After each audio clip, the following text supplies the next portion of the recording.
Have you ever felt so lonely that it's like a physical weight on your chest? Like you're surrounded by people, but totally invisible? A few months ago, that was me. I was scrolling through my phone, seeing everyone's perfect lives, their group photos, their inside jokes, and I just felt empty. It wasn't just FOMO. It was this deep, gnawing loneliness that seemed to have no solution. I had friends, technically, but life gets busy. People move, they get married, they have kids. The casual, easy hangouts of my 20s had been replaced by scheduled, once-in-a-blue-moon catch-ups, and I was craving simple, uncomplicated human connection. One night, deep in a doom-scrolling spiral, I stumbled upon an article about people in Japan who hire actors to play friends or family members.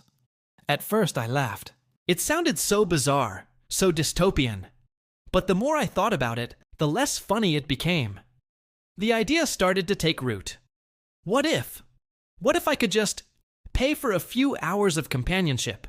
No baggage, no history, no expectations, just someone to talk to. So, I did something I never thought I would do. I opened Craigslist. My heart was pounding as I typed out the ad. It felt ridiculous, desperate even. Seeking platonic companion for afternoon hangout. I offered $50 for 2 hours. The goal? To go to an art museum and grab a coffee. That's it. I described myself as a chill person in their late 20s, just looking for some good conversation. I hit post and immediately felt a wave of shame and regret. What was I doing? Was I really this pathetic? I almost deleted it, but a little voice inside me whispered, "What have you got to lose?" The responses started trickling in.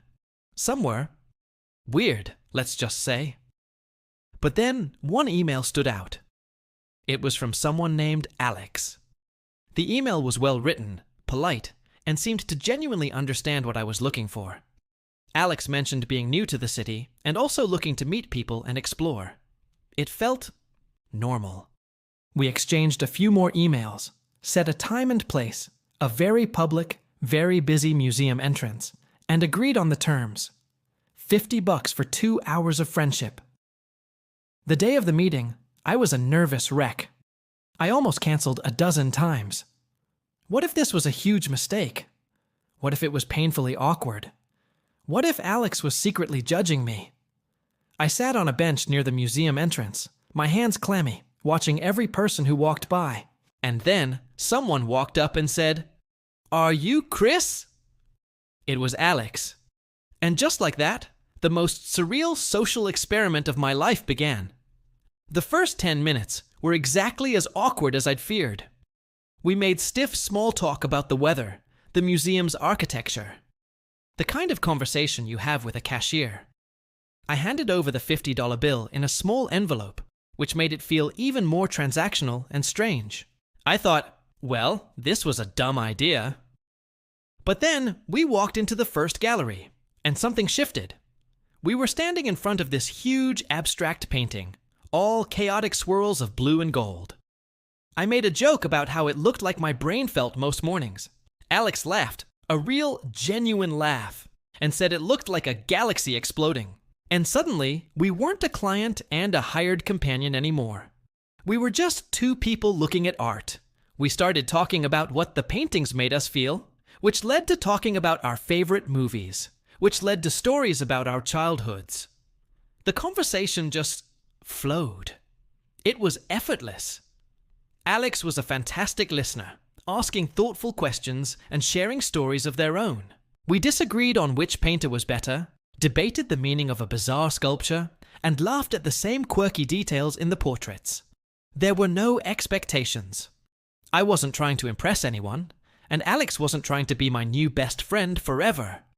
We were just present, enjoying the moment for what it was.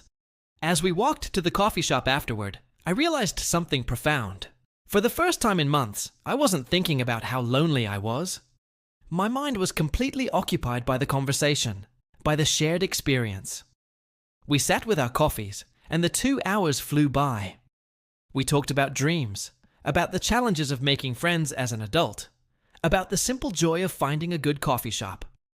It was the kind of deep, easy conversation I'd been so desperately missing. When our time was up, we stood outside the cafe, and there was another moment of slight awkwardness. How do you say goodbye to someone you've paid to be your friend? But Alex just smiled and said, "I had a really great time." Seriously. And I knew they meant it. I said, "Me too, thank you." And as I walked away, I didn't feel shame or embarrassment. I felt light. I felt seen. I felt normal. That $50 was the best money I've ever spent. It wasn't about buying a friend. It was about buying an opportunity. It was a catalyst. It broke the cycle of loneliness I was trapped in. It reminded me what it felt like to connect with someone new, to share a laugh, to have a conversation that goes beyond the surface level. It was like social physiotherapy. It helped me retrain a muscle I'd forgotten how to use. The experience gave me a much-needed confidence boost. If I could connect with a total stranger from Craigslist, maybe I could connect with other people too. The next week, I joined a local hiking group I'd been eyeing for months. I started conversations with people at my gym. I reached out to an old acquaintance and asked them to coffee. Not all of them led to deep friendships, and that's okay. The point is, I was trying again. I was putting myself out there. Hiring Alex wasn't the cure for loneliness, but it was the medicine that treated the symptom. It showed me that connection is possible, even when it feels impossibly far away. It taught me that sometimes you have to be creative and a little bit brave to get what you need. And it reminded me that we all, at our core, just want to be seen and heard. That experience didn't just heal my loneliness. It healed a part of me that had given up on finding connection. It reminded me that it's out there, sometimes in the most unexpected of places. So, if you're feeling that weight, that invisibility, know that you're not alone in feeling that way. And maybe the solution isn't as far away as you think. It might just take one small, weird, brave step to find it. Thank you so much for listening to my story. It's a bit of a weird one, I know, but I hope it helps someone out there feel a little less alone. If this resonated with you, I'd be so grateful if you'd like this video and subscribe to the channel for more stories about connection and the human experience. Take care of yourselves.